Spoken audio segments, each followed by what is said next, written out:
This is Radio Télé Emergence. Ici, Radio Télé Émergence. C'est Radio Télé Émergence.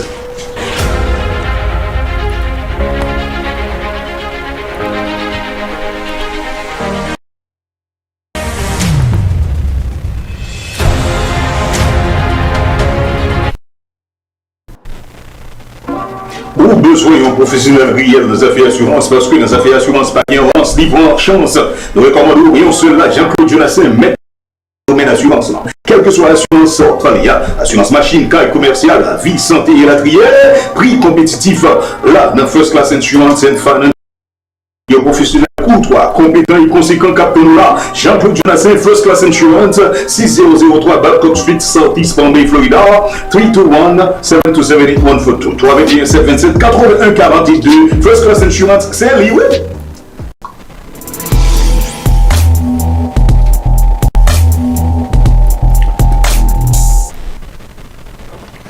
Hey everybody, how you doing? This is Dr. Larry Thomas. I want to tell you all thanks a lot for joining us on the Dr. Larry Thomas Show today. We're going to talk a little bit about money moves. I'm going to have shortly, I'm going to have a guest on that's going to talk to everybody about maybe giving some gestures on how to save money, how to put money aside for either big ticket items or things that we have coming up.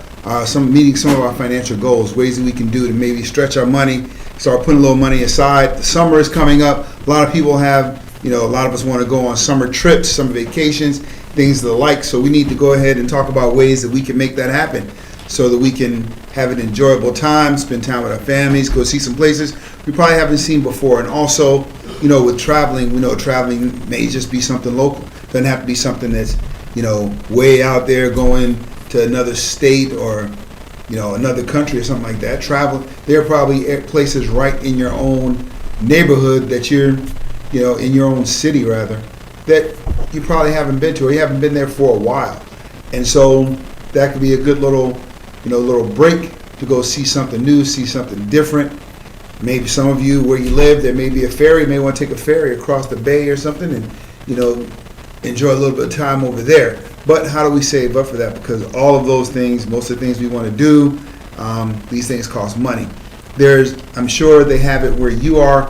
I know here in Florida they have what's called, every now and then there's a segment on a local news channel that says Florida on a tank full, which means it's places you can go that's basically like on a tank full of gas. And it's a lot of places that are just hidden treasures within our, within our communities that we haven't really seen. So it gives us a chance to kind of explore some of that. So we're going to have someone in, Mr. Prez Palmer, who's going to talk to us a little bit about that stuff.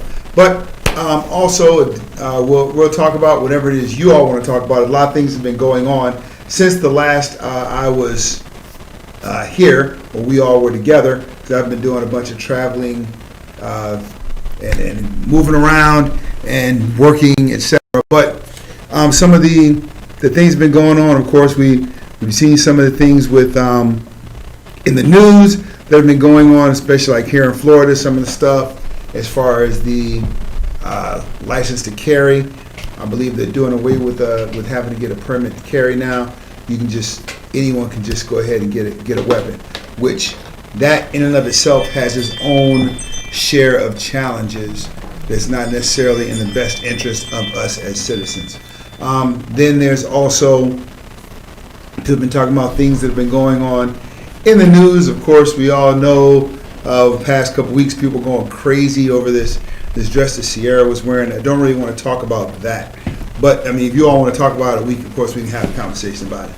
But the thing with Sierra's dress, also, I guess this past weekend, the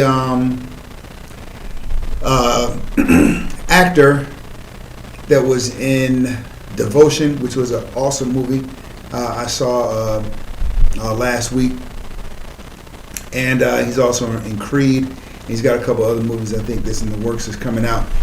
He was arrested this weekend for some type of domestic violence thing, and so I don't really want to harp on some of the celebrity stuff, because those of you all know that's not kind of what this show is designed to do, right?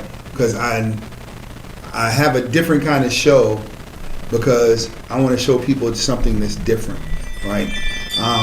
So But maybe we can talk about domestic abuse, domestic violence, those things, and how we overcome those, because he's just another situation. And I don't know whether he's guilty, he's not guilty. That's not my place to say that. But I brought that up so that we can maybe have a discussion about domestic violence, and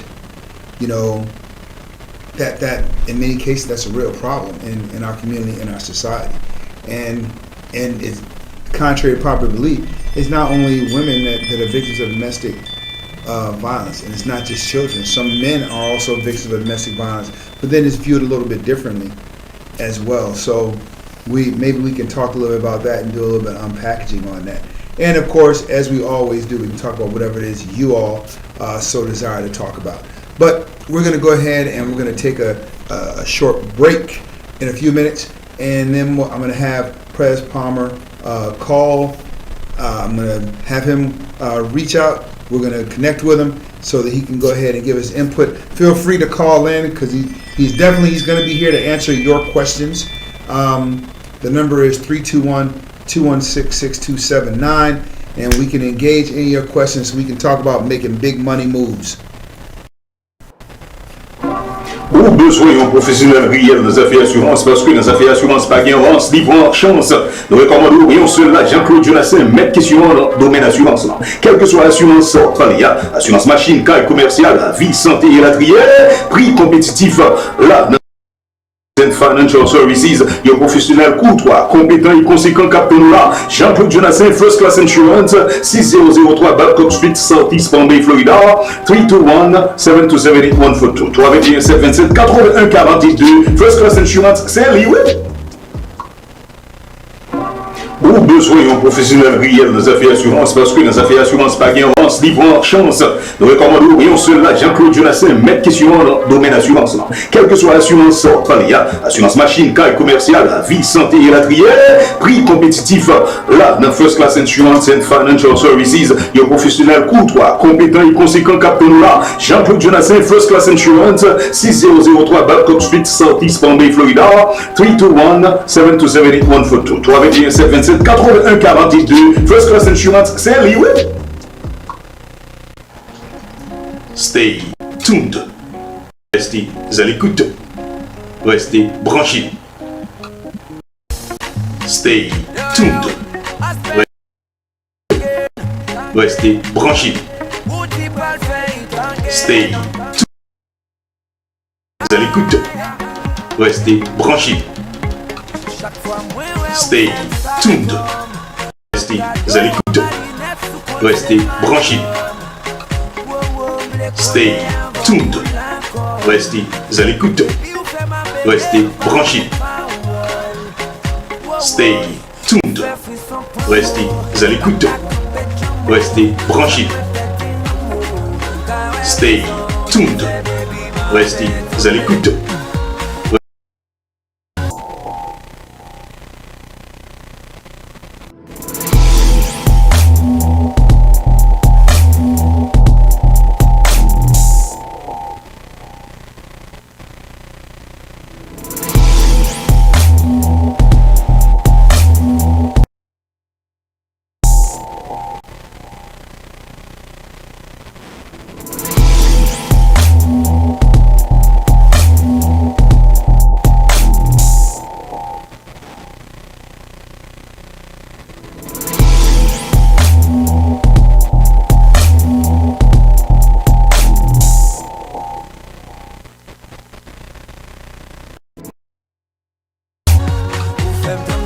Stay tuned. Restez à l'écoute. Restez branchés. Stay tuned. Restez à l'écoute. Branchés. Ou besoin d'un professionnel réel dans les affaires assurances, parce que dans les affaires assurances, pas gain avance, livrant chance. Nous recommandons un seul là, Jean-Claude Jonassin, maître question dans le domaine assurance. Quelle que soit l'assurance Australia, assurance machine, caille commerciale, vie, santé et la trière, prix compétitif, là, dans First Class Insurance and Financial Services, un professionnel courtois, compétent et conséquent capitaine là, Jean-Claude Jonassin, First Class Insurance, 6003 Babcock Street, Florida, 321-727-8142. 321-727-8142. First Class Insurance, c'est lié. Ou besoin d'un professionnel réel dans les affaires d'assurance, parce que dans les affaires d'assurance, pas de avance, libre en chance. Nous recommandons rien seul là, Jean-Claude Jonas.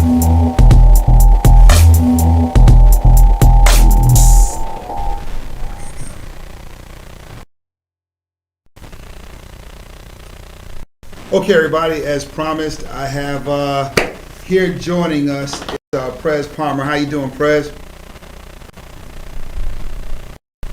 Hello?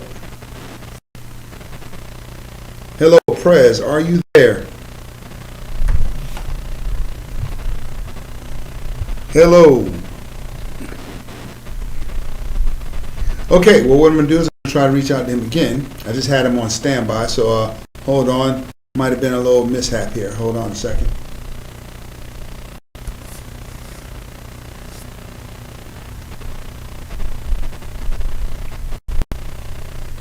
Hello?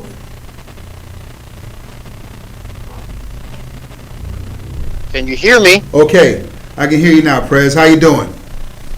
I was saying quite very well this wonderful spring day. Can everyone out there hear me? Yeah, they can hear you just fine. Well, first of all, I want to say thanks for taking time out of your busy schedule. I've often said that you are one of the busiest people that I know. You've got a lot of you're juggling a lot of different things in the air. So I want to say very appreciate you taking time out of your schedule to kind of help us out and maybe give us some insight on some stuff.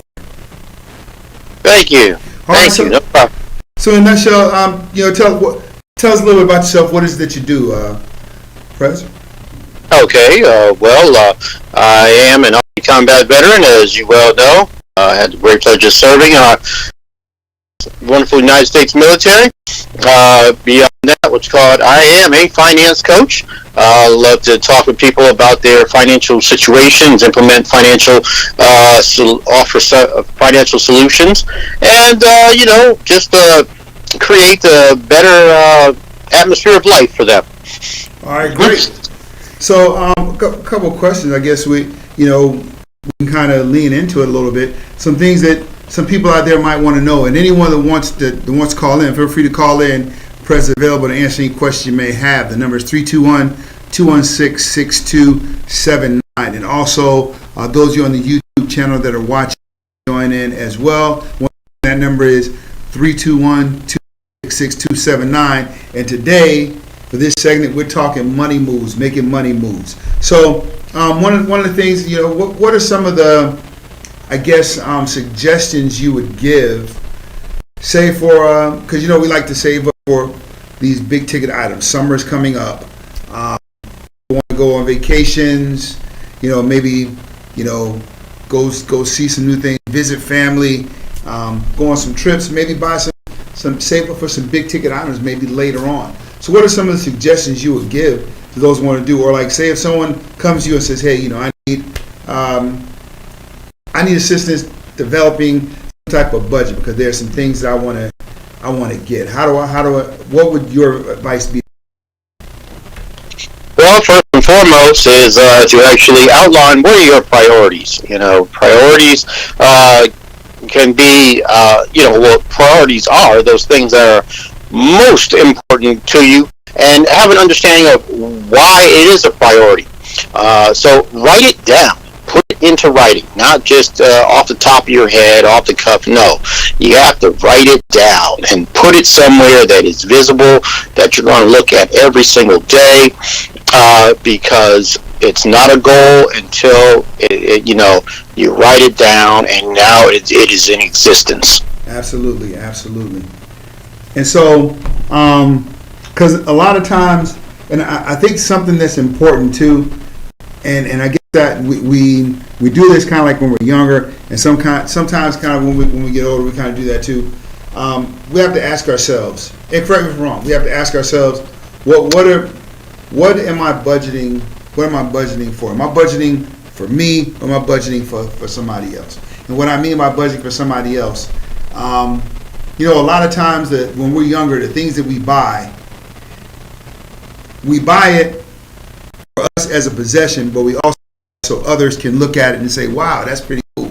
You know, for example, a car, you know, rather than maybe trying to get just reliable transportation, we go out, we try to buy something fancy beyond our means, just so other people can look at it and say, hey, you know, wow, that's a real cool car. You know, wish I had like that.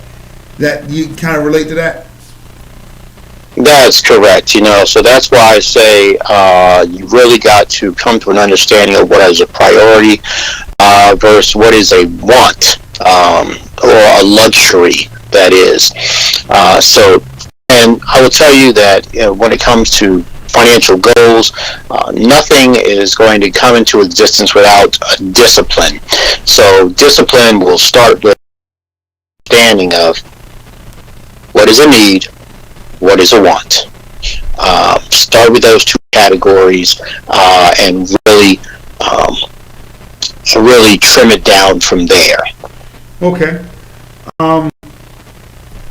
What are some of the most, and I think you kind of tapped on a little bit now with the discipline thing, but what are some of those individuals who come to you asking for financial help, right? What are some of the challenges that you've experienced with these individuals, and especially like within our community, that hinder our ability to save money or to adequately budget money? Well, yes, touching on it first about the discipline, and lack of actually having a formal written budget, a formal written budget where it actually outlines what you're spending on, the tracking. That becomes a hurdle, because if you're not tracking it, if you don't know where your money's going and why, then you're not going to gain any ground. So with all of the different apps we have on our phones and the capabilities we have on our laptops, computers, or whatever may have you,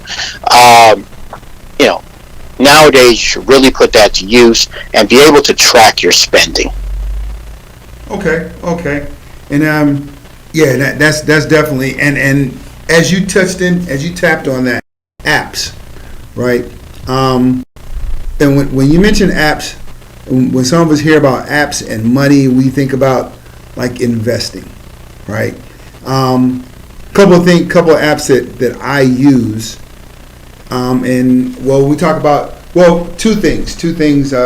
We use apps when I have a couple of apps I use for in regards to money. But one is where it's an app called Fetch, where I just snap the receipts and I end up racking a lot of points I can use towards gift cards, things like that. But then we also have, I think it's crypto.com and also Robinhood. What is your take on those as far as investing, or how someone that wants to just dip their toe into the pool, so to speak, as far as investing? What's your take on that, and also on the apps that are out there? Any suggestions on that? Or well, first of all, the applications on a phone, all it is a means to make things simpler. Now, before you can even start talking about investing, which is a whole another topic, you really need to start about addressing the budget aspect, the emergency fund, and just getting that financial discipline down. So as long as you first off are tracking spending, and then you actually have an emergency fund up for those irregularities of life, things that may arise, now you can address some other things, but make sure you have your safety net before you go jumping out there into the great beyond. Absolutely. Okay, so how? Let's say I'm on a fixed income. I'm on a fixed income, and actually, even before we get to that, how much savings do you suggest a person should have, perhaps on hand? Well, that just revolves around your lifestyle, or what your life looks like. So you really got to understand, for you to have the life that you want to have, okay, let's take care of the four walls of your housing, your food, transportation, and clothing. Okay, let's address those matters first, and then we can go from there. But so long as you're clothed, you're fed, you're housed, and you have those measures taken care of. Now we have a basis. So what does your life look like? And everyone's lifestyle is specific to them. Now, the other thing which you just mentioned of... hold 1 second, Prez. Hold 1 second. See if I can merge this call in for real quick.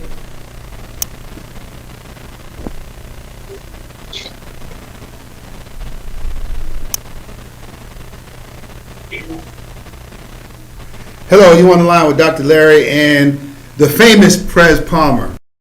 Who we got on the line here? Good evening, this is Tawanda Jones. Hey, what's up, Tawanda? Hold on a second. Prez, go ahead and finish that thought. Yes, good evening, Miss Jones. Good evening. Yes. Good evening. Pleasure to be joined with you. Pleasure to meet you. Okay. So, I was just addressing, we want to make sure that, we wrap our budget around what our specific needs and goals are. But as you're on the line now, I guess I really want to invite you to present whatever question you have had. Okay, my first question is, I'm not for sure if you went over it, but the beginning of the year, I was talking to Dr. Larry as we was going over our New Year's resolutions and stuff. And I'm the kind of person that I need to see things, so I did a visionary board, because I do better if I write things down that I can see it.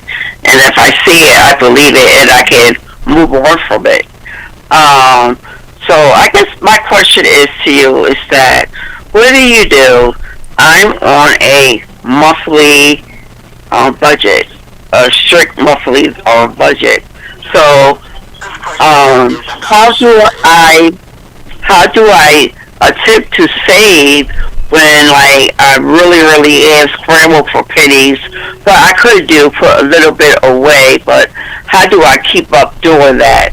I do have an app that tells me what I'm spending and what I have. So I do have that, but I want to get to the point that I can put like maybe $15, $20 away each month, so I can have a little something in the net. If I need to go and get something, I can have something to fall on.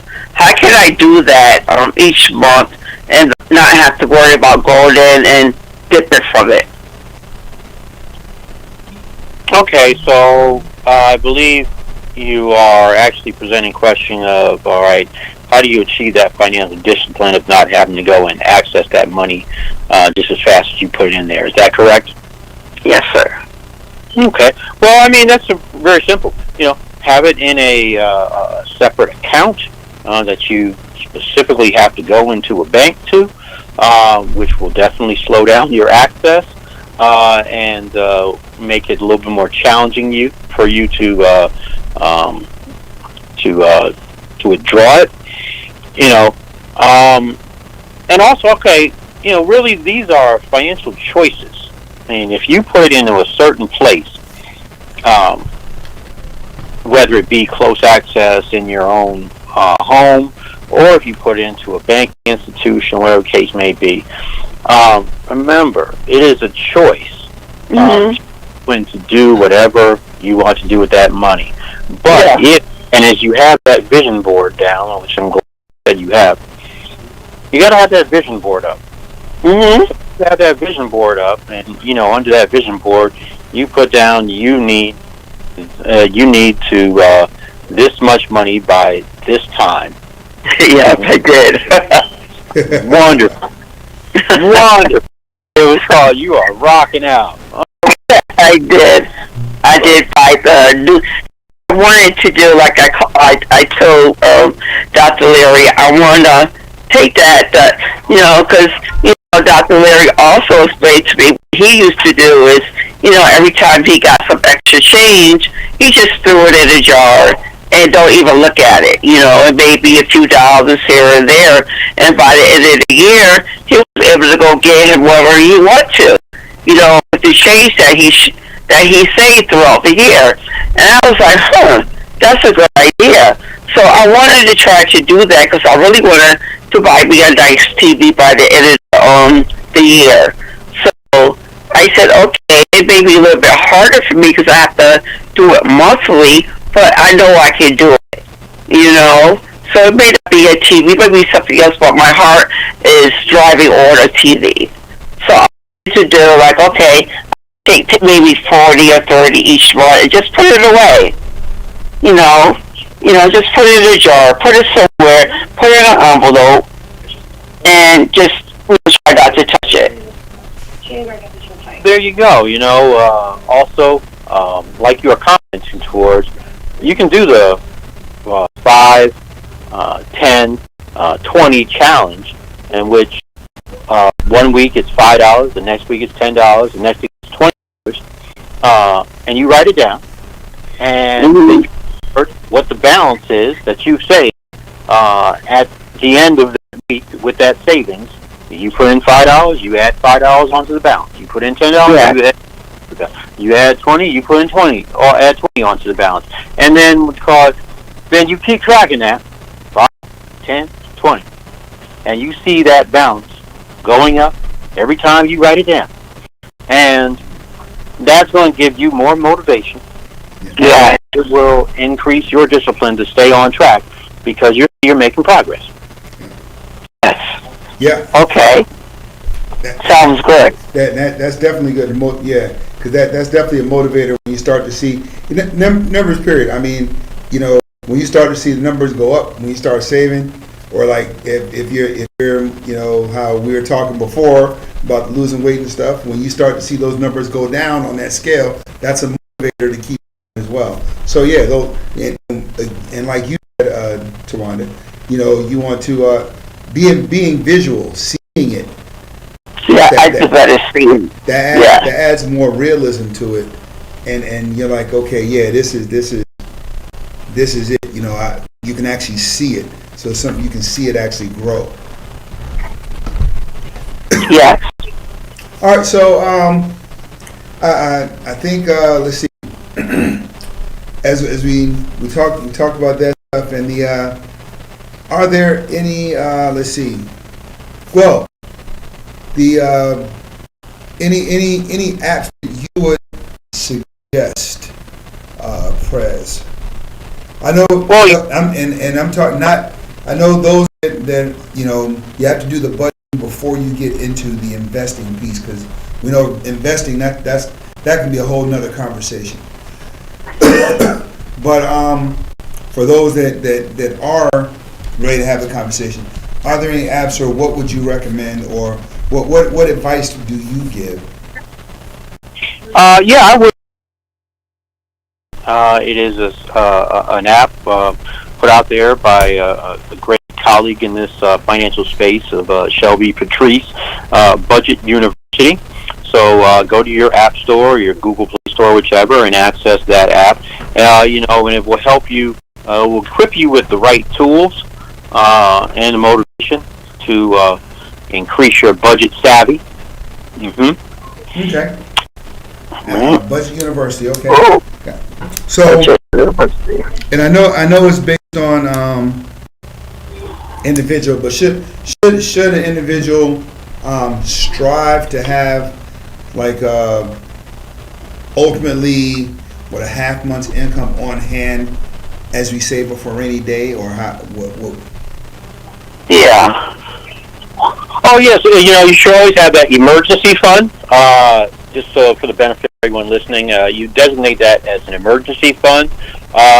So the emergency fund should be at least 3 months of one's income saved up, so that in the event of situations arising, you have those funds available to get you through whatever challenging times. So make a goal to save that 3 months of of salary, have it saved up, have it there, have it accessible. Once you have that, you have a good shield, to address matters. Yes. Yes. So that's the same way as put money away monthly, or do you put more away, or how would you do that? Well, I mean, if you have those individual, or they more better? as you have those individual goals to address, like you put on your vision board, one of the first things that you should have is that safety net, that emergency fund. You should work to have that. Mm-hmm. Okay. So, Okay. Oh, go ahead, Twan. Okay. So I'll just try to understand more. So you're saying that emergency fund should go into a savings account? Yeah, it should. It should go into a specific savings account, which, however you're going to structure it, but have it so that you don't have immediate access to it, but you do have access. The goal is to make it difficult to get to. I think, make it difficult to get to. So, That's right. One thing that I used to do, I had a bank account that it was out in Kansas. I was stationed out in Kansas at one time. I had a bank account that was out there, only had a few dollars in there, but I would put money into that account. I knew I wouldn't able, I didn't really mess with the debit card or any of that stuff too much, so I knew in order to get that money, I would either have to call the bank, to try to get it and wait on hold and do all that stuff, and it just wasn't worth it. So I just, so I made it so the money was difficult for me to get to, right? But then when in the event of emergency, of course, you're gonna time you need to take to deal with whatever emergency you may have. But I ended up doing that. I wouldn't say getting an account way out there in Kansas, but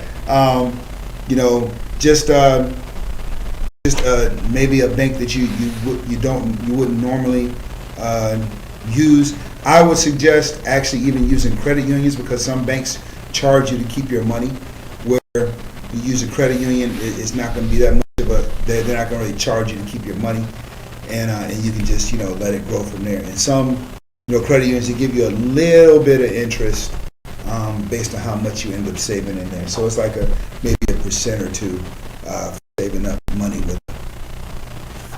Well, it depends on what kind of emergency, because if it's a big, emergency, you might can't even get to the bank. So I'm just saying it depends what type of emergency it is. Yeah, that's true sometimes too. You can't even get to a bank. It all depends what type of how big the emergency is. Yeah, I mean that's true. You know what I'm saying? That's true too. Yeah, it depends on the type of emergency and stuff. I mean, you have emergencies where, hey, my car broke down, but then you may have emergency where, hey, a loved one is sick and I can travel out of town. Of course, both of them are going to require different amounts of money. But like if God forbid anything like a water tornado, anything like that should ever happen here. But I know it's happened other places where it's hard to get. If the bank or whatever building may come down, tornado or stuff like that, it's hard to say how long it may take for you to get to your funds. So I know a lot of people like to keep their funds home with them, in a plastic bag, and they make a little bank they made at home, or keep things. Like they used to do back in the day, under the mattress, right? But safe, like into a Ziploc bag so it won't get wet. So I'm just saying, it's always, just talking safety wise too. Yeah, but it's good to which brings up Tawanda, Prez. So is it wise to have we know putting the money in the bank? Is it wise to have a certain amount of just petty cash on hand? say again? I did not hear your. Having some petty cash on hand. Petty cash on hand is definitely different from, it being in a banking institution which is FDIC insured, and we do want to prevent if there's any intrusion to the home or scrupulous actually gaining access to it. So it's best recommended to have it in a banking institution, having it under your mattress or wherever the case may be. Oh, okay. One thing someone said on here, Chandra Powell stating here in the chat, set up an account in a credit union and don't get a debit card. That kind of, and that's for, like for establishing to savings and putting money you want to put to the side, But yeah, you definitely don't want to have large amounts of petty cash in the event of a theft and stuff like that, because the insurance company is not going to reimburse you for the cash that you use in an event that your house gets broken into or your vehicle or something gets broken into. I know this firsthand, unfortunately. So yeah, they're not going to really reimburse you for the cash that's there. So yeah, you definitely don't want to keep large amounts of cash. Right. And you don't want to. Of course, the amount of cash that you have there, whatever it is, you don't want to. Of course, you don't want to let people know. A lot of people know that you have that. Maybe one trusted confidant, maybe a kid or your kids, something, so they know, hey, if something happens to me, this is where to go to get this, stuff or something, and have a safe is definitely a good thing to have. A fireproof safe. That is something that's definitely worthwhile in getting. So, any other suggestions, pros, wisdom there, Mr. Palmer? Yes. What's called? So, what was that last question there? Well, I was just saying that you definitely want to get a fireproof safe. You don't want to have large amounts of cash on hand, and you want the money that you do have on hand. Say if you do have a stash at the house someplace, you don't want to let a lot of people know about that. But what you do want to do is let maybe just one trusted confidant know that, or your kids know, hey, if something happens to me, this is where you need to go to get this stuff. If I have something put away in the house. But yes. A question I have for you, and actually we're going to backtrack a little bit. I actually should ask you this question up front. What made you get interested in financial literacy? Now, what worked for me was I read someone suggested a book to me. I read this book, and once I read this book, is and I'm not the type of person to say something was changing, but this did cause me to make a lot of better financial decisions when I read this book. But what inspired you and piqued your interest in financial literacy? Well, I can share with you and others that I did serve in our great Army as a finance officer. And so as a finance officer, I had my budget section in which I would meet with the various commanders and give them advice and counsel on how to spend the government's budget on their operations. But also I had numerous meetings with soldiers and other service members about their personal financial matters. If everyone is not aware, most people are motivated to join our great military to address their financial situations and to progress the financial situations of their families. So, personal financial discussions often come up in the day-to-day operations. So I remember one unique call one day. A soldier was interested if he were to deploy overseas, and if unfortunate circumstances were to evolve, what monies might be due to his family. He wanted an accurate forecast of this. Although I believe this was somewhat alarming that morning. I asked him, I said, what causes you to have these types of questions? He says, well, sir, I just want to make sure my family is properly prepared in the best possible situation. So because of that conversation there, I realized that, people just really have a passion to prepare themselves for life and have the best life possible. And it comes down to the dollars and cents. Many people are going to have the suggestion that, well, money is everything. No, it's not, but it's just right up there with oxygen. So, yeah, for real.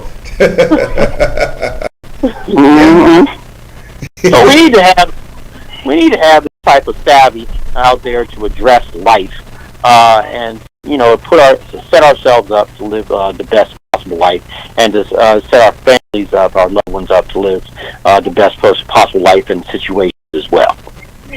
Oh yeah, Amen. and I agree with that. I mean, it's Amen. I think that our generation, and when I say our generation, I'm saying like the more recent generations, we have, some of us have the room or the ability to maybe focus a little bit more on financial literacy and stuff like that, versus the era of our parents, grandparents, great grandparents, where as soon as money comes in, and many of us in our community, I mean, we still have it. As soon as we get the money, before it even comes, the money's already spent, right? So we always were told, pay yourself first, but realistically, the money just wasn't there, in our communities, because we're being reactive with something we don't have time to save the money, because as soon as we get it, it's already gone, and now we're just reactive, like, okay, this thing's broke, so now I've got a term they used to use, rob Peter to pay Paul. You know what I'm saying? And then, so we have to pay from this bill, pay for this bill, and then next month we got to do this and that. We're constantly juggling money and trying to keep our parents, grandparents, great grandparents. They're trying to keep their heads above water. And now, we're the generations after them. We started focusing more or being concerned about things like credit score. And I want you to talk a little about credit score. Talk a little bit about that, Press. Okay, so on credit scores, it's really addressing what your financial well-being is. You should, number one, pull a copy of your credit reports, and if you don't know how to, you go to freecreditreport.com, and you should at least quarterly have an awareness of where your credit reports stand at. Who do you actually have obligations with to pay? What is the status of these accounts? And what you can do to improve your credit scores. Because, in a situations where you need to have access to the capacity to borrow, you need some, everyone should understand, go before you go. Before you ask the question, where are you standing at in order to possibly get approved? So, especially in this days and times, as we've talked about the applications on the phone and so forth, no one should be unaware before going to a lending institution of what their borrowing capacity is.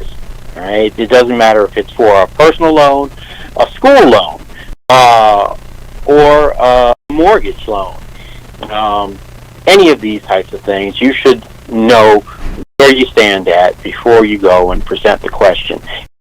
Why you stand in that position. All right? So you should know what types of credits you have, revolving credits, or if you have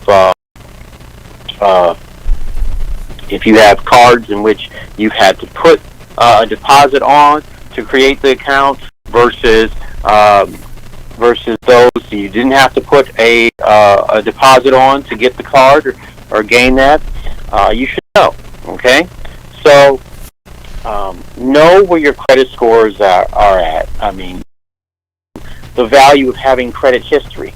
So when it comes to credit, all too many people figure, okay, I'm going to pay this credit card off, and then I'm going to just, cancel the card. No, don't do that, because, you need credit history. You need the relationships built up over time. The more time that you have of a relationship, and a positive relationship, the better off you are. So, reach an understanding of, having credit, maintaining good credit, and also your credit utilization. Just because you have the capacity to have $1,000 credit limit does not mean that you go and use $1,000 up and maintain a balance every month. No. If the more you're going over 30% of the threshold, 30% utilization, the more you go over that, the more it's hurting you. So, hold on. You can use the credit if you're going to use it, but then pay it back. Then that's showing good, positive credit habits. Okay.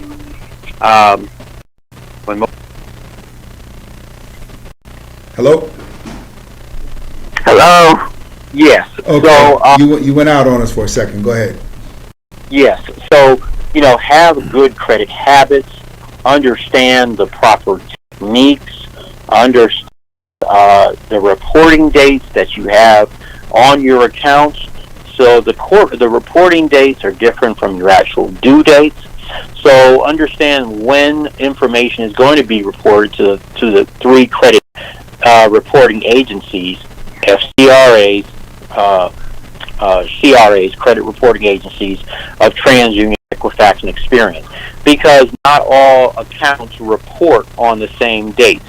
Okay, you'll have your due date at one time, and then that information is actually transmitted at a different date. So sit down, call your creditors up, which you have the relationship with, and say, okay, well, what date are you reporting me on? So that you know to put yourself in the best possible situation to have, if you have any debt on it, paid down by that date, or have as much debt paid down, so that you get the best picture of yourself presented. Okay? So here's a That this is a good idea for me to do bankruptcy and wait it's all over after that 7-year period. No, I don't. I do not believe that bankruptcy is a great idea. Why?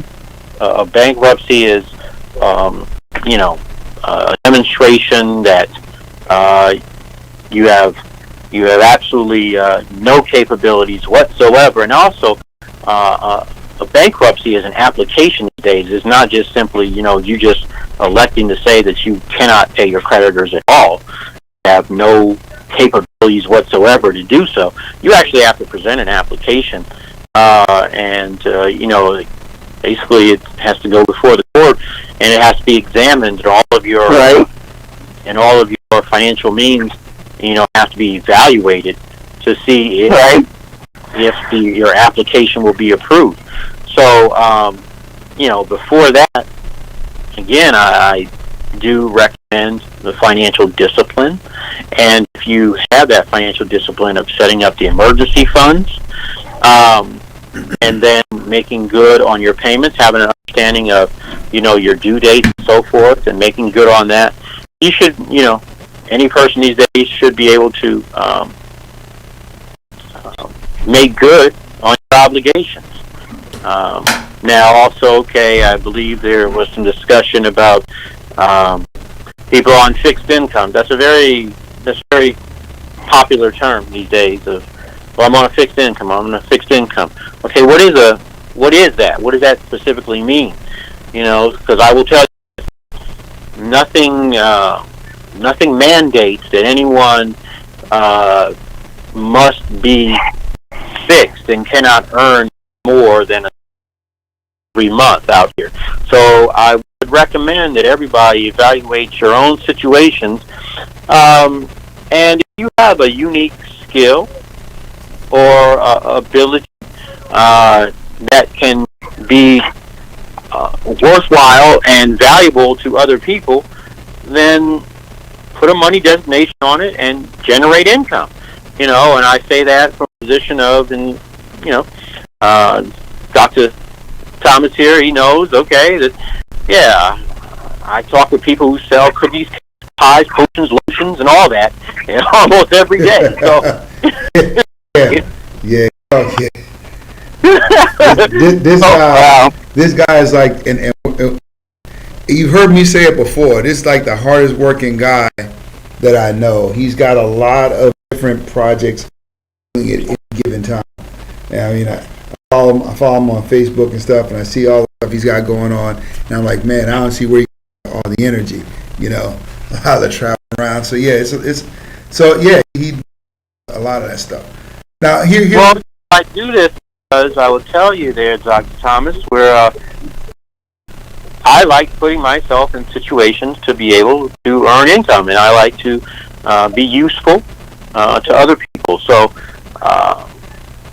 that's why I can definitely suggest to other people that if you have a unique talent, a skill, ability, or something of some sort, you can convey value to other people, then capitalize off of that.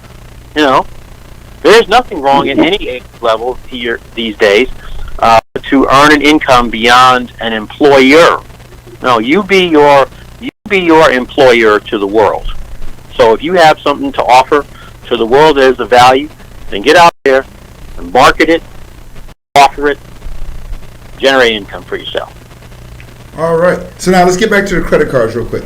Okay. So and I will say this to kind of piggyback off of what you said, and for you listeners out there, it is very, very important to get your credit report and get it from all three of those agencies and take a look at what's on your credit report.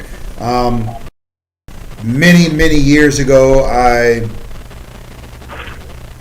was trying to get my first house, and I got the person pulled my credit report, and I noticed on my credit report someone had, years before that, someone had stolen my checkbook out of my car and went and bought like a few $100s worth of pizza with my credit card. I mean, not my credit card, with my checkbook. And that was put on my credit report. And that was that, of course, that came up as a negative reflection. Plus, I had other stuff. I was young and just didn't really prioritize and didn't have that financial discipline. But I never would have known that was my credit report had I not even tried to get that house or anything, and then have that pulled up. So it's definitely important to get a copy of your credit report and really go through that thing. And if you don't understand stuff in your credit report, reach out to maybe someone you may know or a financial advisor to go over this with you. But right now, information's at everyone's fingertips. You can go right on Google and give you a full explanation. And really, a lot of your credit report, it'll tell you, like, if it's in the negative, it'll tell you why. It'll tell you, and it's important to know what your score, your credit score is, and it can vary for each one of the different companies. Now, some banks actually give free credit reporting. And can give you your free credit, your score, and all that stuff for free. Each agency, they do it for free, but it's like one time out of the year. After that, you have to pay for it. You pay for a service, something like that, where you can track it. And then there's other things that can tell you if faulty stuff happens to your credit report, etc. So it's definitely important. If you haven't done so, get a copy of your credit report so you can at least know what's on there, know your debt to income ratio, that type of stuff. So now, Prez, we're talking about the credit cards. Is this a good idea? You have a credit card, and let's say you you had a credit card, you had a balance on it, and let's say the balance on it was $500, right? And are you there? I'm here and I'm listening. Okay. The balance on the card is $500, and so you have you start an auto pay, and you're paying $100 a week. Okay, after those 5 weeks, the credit card is paid off, but yet you continue to pay that $100 a week to where now you have a credit on the credit card. So when you use it now, it's a prepaid card. Is that a good idea? Well, I mean, yes and no. I mean, that extra money that you are having a credit on the credit card, I mean, it could go towards other accounts, or it can actually go towards your emergency fund. So I would more so put it to the emergency fund rather than the credit on the credit card. Okay, because credit cards are just an extension of. I mean, it's debt, but it's good debt. But you don't want to have your money locked up in debt instruments rather than, rather than available to you. So, I mean, if you have a zero balance, okay, first of all, let's actually address that question. If everyone doesn't understand, okay, when it comes down to credit, 30% of your credit score is actually the amounts owed. Okay, 30% is amounts owed, 35% is so that's 65% of a credit score right there. So if you don't owe anything on the card, all right, and you have good payment history, you're paying on time or ahead of time, then you're not doing anything more for yourself for that specific account of having a credit on the credit card. All right. Okay. So long as your amounts owed are down and your payment history is good, that's 65% of your score. All right. Then 15% of your credit score is the length of credit history. That's what I was talking about previously. An additional 10% is how you're doing with your new credit accounts. And then the last type, 10% of a score, is the types of credit that you have, the credit mix, revolving, secured versus unsecured, mortgage, so on and so forth. So understand that additional money on top of no money owed is not doing you any good. So apply it elsewhere. All right. Let's see. Any, and again, any of you all that are listening, I see a couple of you here in the chat. Any of you all, and I'm not sure how many of you are listening on YouTube, but you can feel free to call in 321-216-6279, or you can post directly here in the chat for Mr. Palmer, as he is giving us pearls of wisdom on how to make some money moves.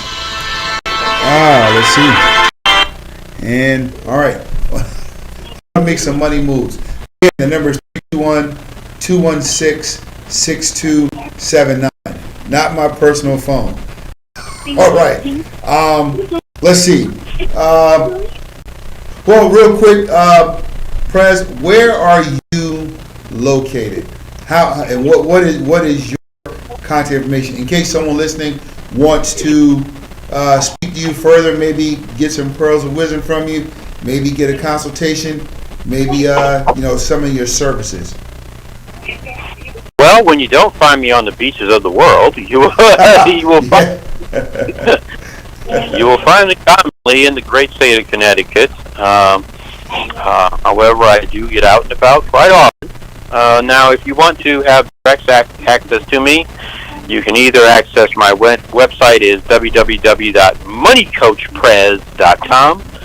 That is www.moneycoachprez, and Prez spelled Prez.com. Or you can call me directly, 203-450-9606. I say again, it is 203-450-9606. 450-9606. Okay? All right. So, any words? Any other questions? To Wanda. I'm surprised Sarah's not on here joining us. I'm sure figure she might have had some good business questions or something for us or something. Exactly. Oh no, I'm all set. He answered a lot of good questions that I had, and he said a whole lot of good stuff that I needed to hear. So thank you, sir, very much. I really enjoyed everything you had to say, and I would take it into account, especially about saving and being more alert of what I'm doing with my money, as far as saving, as far as just being aware of what am I doing, and what am I what I want to do as far as financing, and keeping a good shoulder of my head when it comes to taking care of myself and making a plan as far as going forth with my finances. So thank you. And My pleasure. Prez, before you get out of here, I got a good question that came in. Person typed here in the chat, and maybe first of all, let me say we've been seeing this on. I'm sure we've all seen some variation of this on TikTok, on Facebook, on the various social media. People talking about this stuff. So maybe you can give us some insight on this, Prez. The question is whole life insurance policies, are they a good way to save and borrow from yourself to pay debts? Well, that question, there's a lot to that question. A lot of us hear about, and we're like, okay, and people are, the whole thing, everyone, you could be your own bank, and we hear that a lot, but a lot of us don't understand exactly what that means. I didn't know you could do that, borrow from your own. Yeah, there's people talking all on TikTok. So let's hear it, Prez. What's your take on that? Give us your wisdom on it. Yes, the be your own bank terminology, it does extend from the infinite banking concept, the IBC. Anyone can go ahead and Google that infinite banking concept.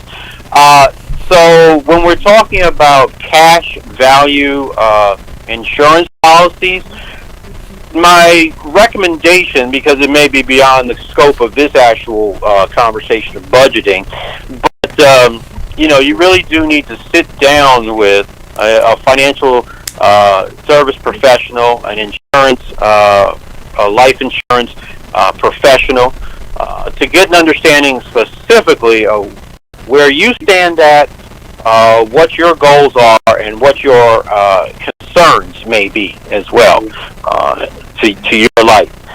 Because there's a lot in that infinite banking concept, and the mention of your own bank.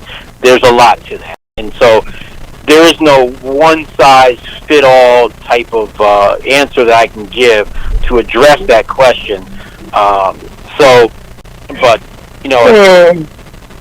the thing about it is, because we're talking about a life insurance policy, and we're talking about other strategies as well mixed in that. So okay, right.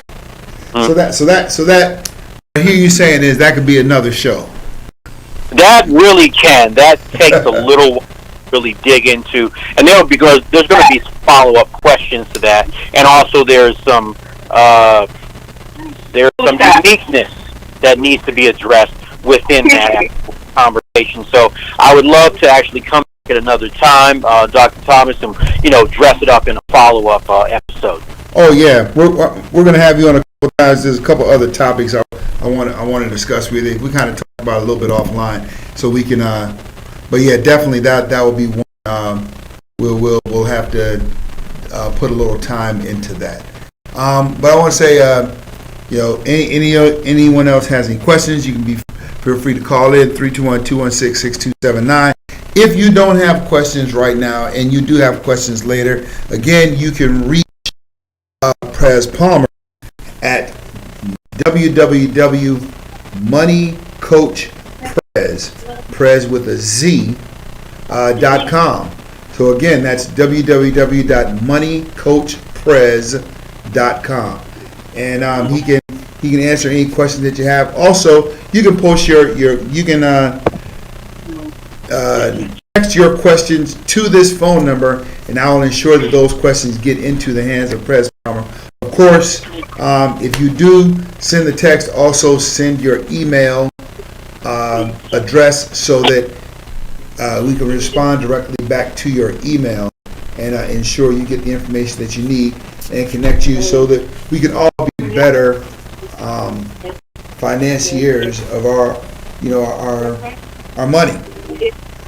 Well, I want to say, Prez, thanks a lot for jumping in again, taking time out of your busy schedule to join us.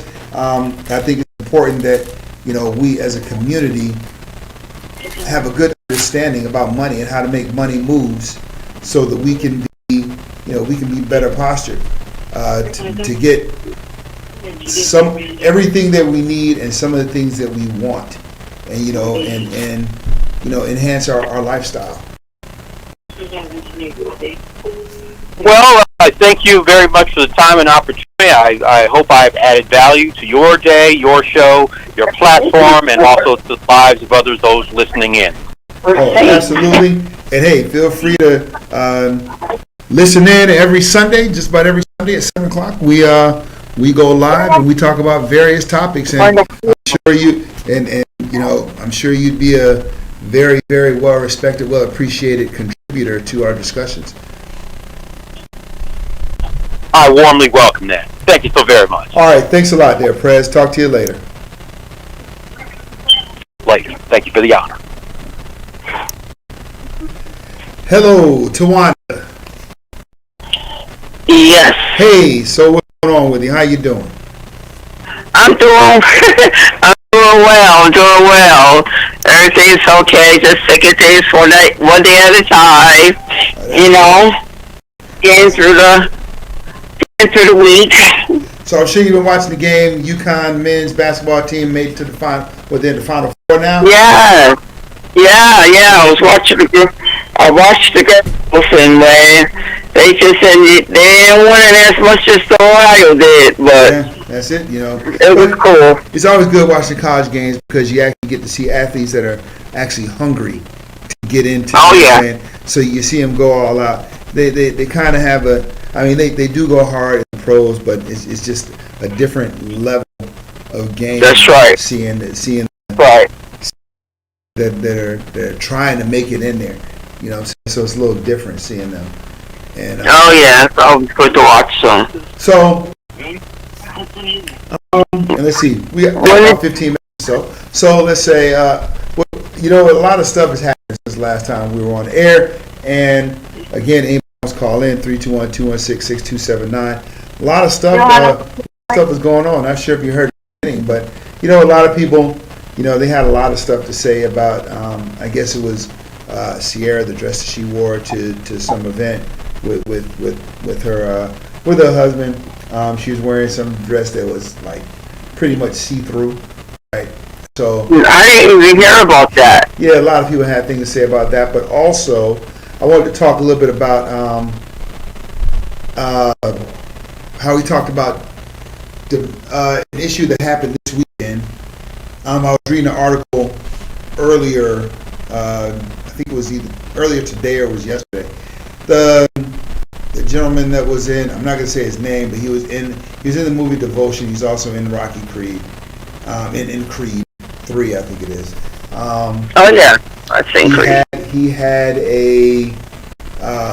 He got arrested for domestic violence this week. Oh no! He got arrested for domestic violence. Of course, that's only bits and pieces of the story, and there's two sides to every story, three sides really. But of course, Public said he did nothing wrong. But and this, I didn't bring this up so by him, but the fact that this happened to him kind of brings to the forefront topic of discussion: domestic abuse. We have a lot of people that unfortunately they're suffering in silence from domestic abuse, and domestic abuse, unlike some people may want to believe, domestic abuse does not only apply in regards to women and children. There are a lot of men that are really suffering in silence because it's their voices are not being heard, will not be heard, or will not be taken seriously in the event of domestic violence. And we see on videos on social media and stuff where a woman is there beating the crap out of some guy and no one does anything, but then when he steps in and tries to defend himself, all of a sudden everyone's like, oh, you can't be doing that, that's a woman, this and that. But the thing is, we just keep our hands to ourselves. We keep our hands to ourselves, we don't have that. But there are a lot of men, and a lot of men, they don't, we talk about domestic violence, we talk about mental health, we talk about those type things, right? But when we talk about things, we more talking about how it affects women, how it affects children. But for men, a lot of men are truly suffering in silence simply because they believe, whether it's true or not, believe there's no safe spaces where men can go and talk about these things they're encountering, because they're expected to man up, and be a man about it, and not whine, not complain, not gripe, any of that stuff. So they end up suffering in silence for that. Yeah. Well, you find a lot of men too, as well as women, that are suffering in silence. I could go back far as Robin Williams. And I love Robin Williams. And, no one even had a clue that he was suffering. I never have a clue. I mean, every time I looked at him, he was always smiling, always joking, always seemed like he was having a good time, until he went home and did what he did. But his wife said that he was suffering, but she didn't think it was to the extent that he did went home and hung himself. But he never thought that it was that bad. But a lot of men do. Look at the guy that worked for Ellen. Well,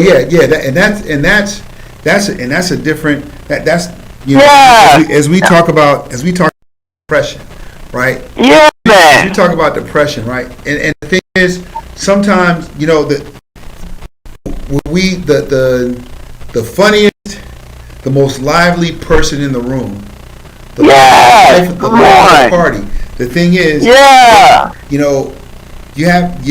they're always checking up on everybody else. Hey, how you doing? Are you good? Making sure everybody else is straight.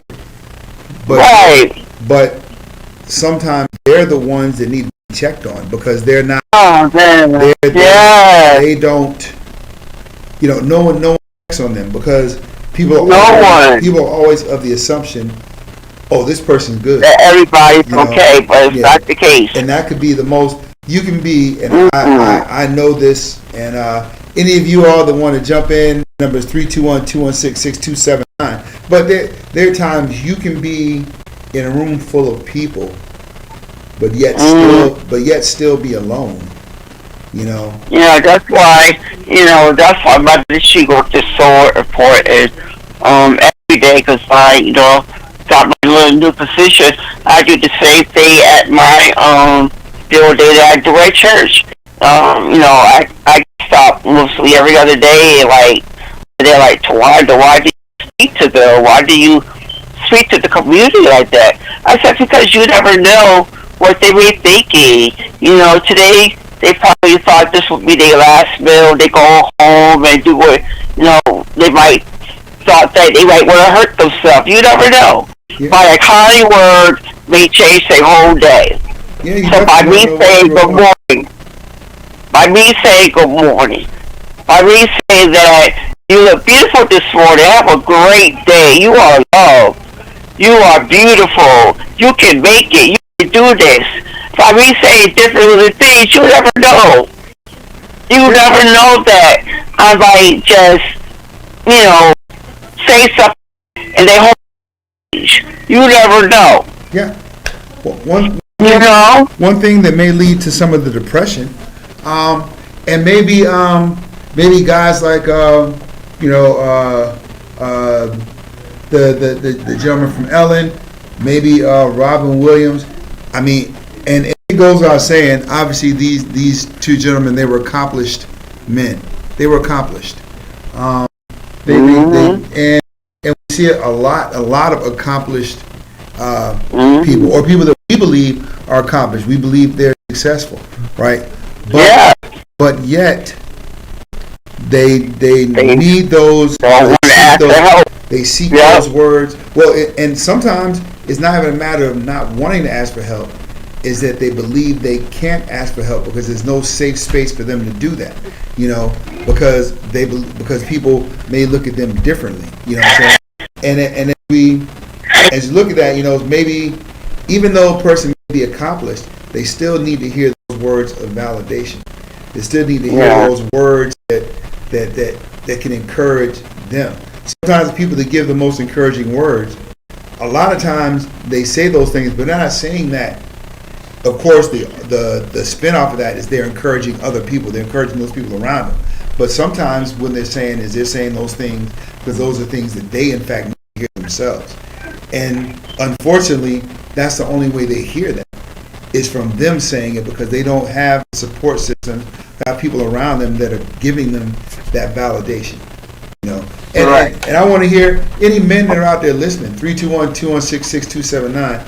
And we're going to definitely do another show on this in the future. Validation, right? How important are words of validation? Now, some may say it's not important. You know, I validate myself, this and that, and that's fine. But to some people, it may be, and I'm not saying it's something that may be extremely important, that may push you over the top. But, you know, people do need to feel validated, feel respected, feel appreciated for what they do. And it could be something as simple as how you were saying, you know, you speak to someone in the morning, how are you? It could be something as simple as, you know, I see you. You know, I had my neighbor tell me several years back, and she was a much older woman, and she said to me, she said, you know, I want to have a word with you. And she was a lady that didn't look like you or I. And she said, you know, I've been watching news. I've been seeing the things that are going on, you know, in the community, and stuff that you know, all this negative stuff that's going on that's impacting you, your sons, and this community, and the community as a whole in our society. She said, but I want you to know, I see you, and I see the great things that you're doing. And you are appreciated for what you do. This is out of the blue, and that, you know, that you know, sir, that helped immensely. You know, it was just touching. You know, that, you know, someone out of the blue would just say that. You know, and sometimes these guys, you know, when you look at Robin Williams, you look at, you know, the DJ that we were speaking about. We as fans, or as, let's just say, regular people, we see them and we're like, hey, Robin Williams is great. You know, he's a great guy. You know, he's real funny. He's, you know, an awesome actor. He's, you know, awesome guy. This is a guy that has it all.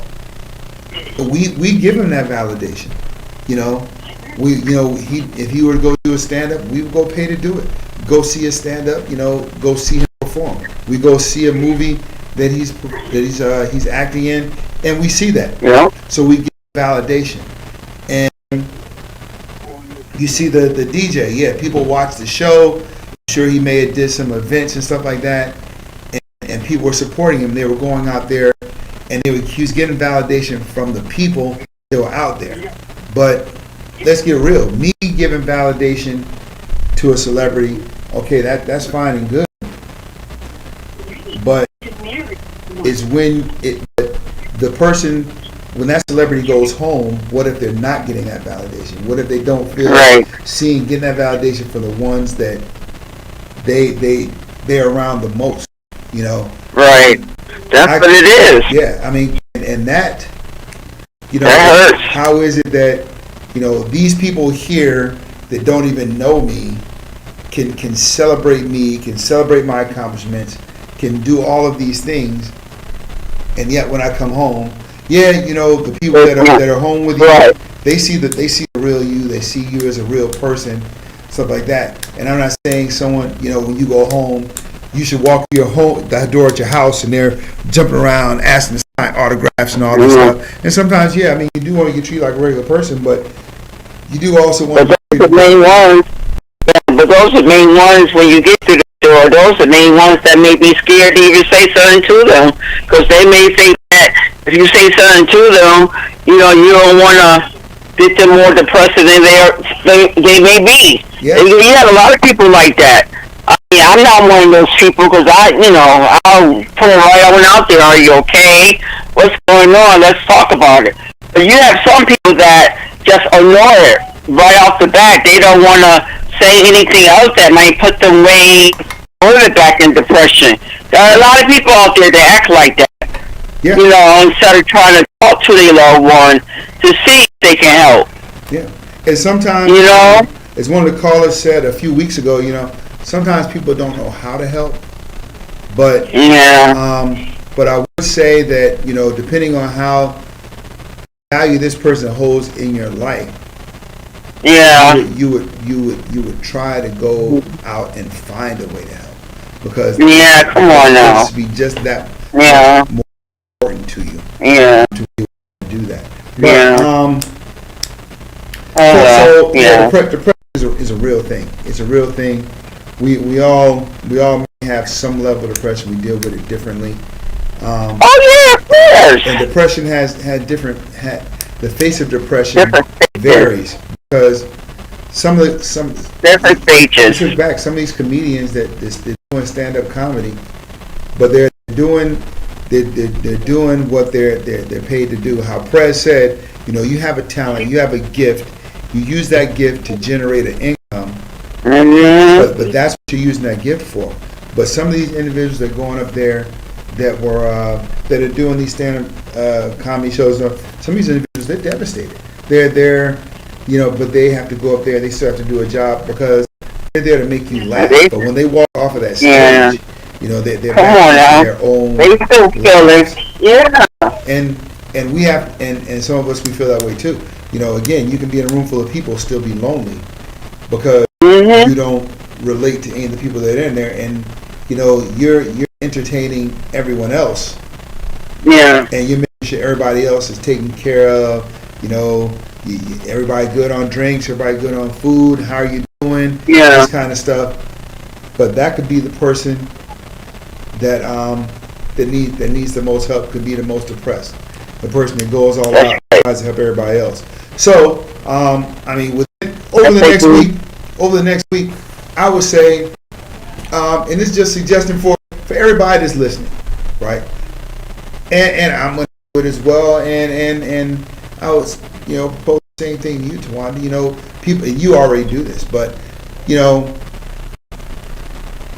somebody come to you, ask you how you doing and stuff like that. You know, I'm doing fine. Ask them, how are you doing? Ask them, how are they doing? What you know, and genuinely be concerned as to how they're doing. Maybe call somebody else. Right. Be honest. Call somebody. Be honest about it. You know. And say, hey, how you doing? You know, what's going on? How you doing? I'm checking up. Do you need anything? Right. Haven't spoken to you in a while. What's going on? How you doing? You know. That's right. Be concerned about it. Be sincere about it. Yes, because that's how we grow as a community. Two, that's how we grow as individuals. We grow personally, right? And that, you know, that we care. That we care. We're here for you. We're here for them.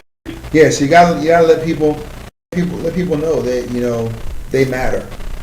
people matter. Yes, their lives matter. And so, and that one good word that you give, that one show of concern, that one genuine question as to how you're doing, you may be the only person that actually asked them that this year. Mm-hmm. I've done that before, and it's interesting some of the responses I get, because people are like, they're kind of surprised, like, wow, nobody asked me that before. You just see it. You just see it on Mondays, like tomorrow. You know, when I get out there, and the people from inside the church, they're already out there setting up the tables. But when I get out there and see like the spirit just a shift, because they see my face, they smile. Oh yeah, the lady's here now. And I'll be like, good morning, guys. I mean, I'm happy, energetic, and they get just like me. I mean, they're like, good morning. So I'm all about the love. Yeah. I'm all about the love and showing them love and making sure they're good. And that's important. That's important. Mm-hmm. Yeah. So I think we need to talk about that. And I also want to discuss the 6 children that passed away in the car, the SUV. They were going out of New York, coming back to Connecticut. And one of them, you didn't hear about it. No. Yeah, they were all cousins. And they aged from 16, it was a 17-year-old, but 17 down to 8. And they were coming back from, going to New York, coming back home. They moved from New York, but they was going back home to Connecticut. And the little one, the 16-year-old, either fell asleep or lost control of the vehicle and burst into fire. It was sad. I'm surprised you didn't hear about it. No. So the father knew that his son was driving at 16, and they told him to stop driving. The brothers, everyone, told him not to drive. So the fact is, they knew he was driving. Where did he get the keys? And why was he driving at that point? Yeah. He was killed. His cousins was killed. The only one who survived was the 9-year-old that was in the hatchback of the seat. And that's a big car to be driving. So, and it was just crazy. That's very unfortunate. Yeah. Thoughts go out to the family.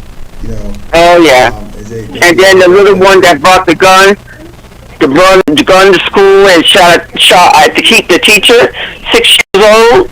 Yeah. My kids went to that school. Crazy. One of my sons went to that school when he was much younger. Yeah. That was a very unfortunate incident. When you get a chance, just look up about the case from New York, and I think that's New Jersey. Going back to New Jersey, and they said that the guy, the curve that he had to turn around, you really had to be an experienced driver to get around that little curve. And like they said, most likely there was no skin marks. He probably fell asleep. And because it was 12 o'clock in the morning, a.m. at night. So they don't know where they were coming from. And the officer said that, no chase, no nothing, no skid marks. So evidently he fell asleep. That's That's very unfortunate. Yeah. Very. Yeah. So I just want to look like that and just talk about where's the parent? I just don't understand. Okay, you tell your son not to drive, and all his relatives, all his cousins. Where I don't understand. A parent don't know where your 8-year-old or 9-year-old or 10-year-old is at that late at night. And they clearly had. I mean, they probably had the oldest ones. They probably told the oldest one they're in charge, and maybe they were like trying to babysit something. They were responsible enough to handle it. But there was a 17-year-old there too, but he was in the driver's seat. He was not driving though. The 6-year-old was. The 16-year-old was? Okay. Yeah, it's all over YouTube, the TV, happened last Saturday. Okay. So it's been a week now. Well, that was definitely an unfortunate incident that happened. Oh yeah. The baby. So they're trying to do like a GoFundMe and the dad. You can just mention the dad's just so upset. Oh, that was his son. I can understand that. So. Well, So. We'll go ahead and wrap this thing up. But thanks a lot for calling in, Tawanda. Hope the rest of you all got some valuable input. Want to say thank you to Prez Palmer for taking time. Oh yes. This is by far, like I said, guy. I know he has a lot of different projects that are going on. He was not exaggerating at all when he said when you're not finding him on the beaches of the world, because he is traveling a lot. He travels all over the place. I think last place I saw he's in Dubai, and I think he was going through Dubai, I think, on his way to Bali. He does a lot of traveling. I do a lot of traveling, but mine is more so just in the States. Although I will be leaving out of the country in a couple of days. Periodically I do go outside the country, but yeah, he's traveling quite a bit. So he is definitely finding several different ways to generate income. So we'll probably get his input somewhere down the road regarding maybe some side hustles, ways to generate other income too, because I'm sure I have a lot of valuable input for that, and maybe how to find that skill set we may have that can generate some money for us. Great. But hey, good information. Thanks a lot for calling. Great information. No problem. I got you. No problem. Tell your friends, tell your family, hey, jump in, check the show out. Yes, indeed. Give some phone calls. Let's get some some conversation generated in the chat, so we can grow as a community, and we can kind of build. Yes, sir. With that, I'm going to go ahead and let you go, Tawanda, and then I'm going to go ahead and wrap this up. I believe there's somebody coming after me, but I've got some things I've got to go take care of, so I'm going to have to sign off. Alrighty then. All right, talk to you later. Okay. All right, have a blessed week. Right. Okay, you too. Everybody, I want to say thank you very much for tuning in this week to the Dr. Larry Thomas Show. I won't be broadcast next week, but I will be on the following week, as I will be out of town. But I didn't understand that. Okay, I will be out of town. So I will say, I want to thank you all for tuning in. Once again, thank you, Prez Palmer, for talking to us and telling us about making money moves, ways that we can grow our community, build our finances, save up some of those big ticket items, those experiences we want to have with traveling, or whatever our financial goals may be, to kind of help us to do that. I want to thank you all, those of you that popped in for a little while and then popped back out, those of you that are watching on YouTube, also on Facebook Live. I want to say thank you all very much. This is going to be, of course, saved on YouTube, so you can come back, you can share this out, pop back in periodically, catch up on some things you might have missed. You all could have been anywhere at this moment in time. However, you invited me in to share this. For that, I'm very, very grateful. So as you know, this isn't like some of those other shows that you see on social media, right? And my goal is, I want this show to be different, because I want to have a different kind of show. I want to actually be able to help people to get better as we navigate through this thing called life. With that, I close out every show. The journey of life is a lesson. The classroom is always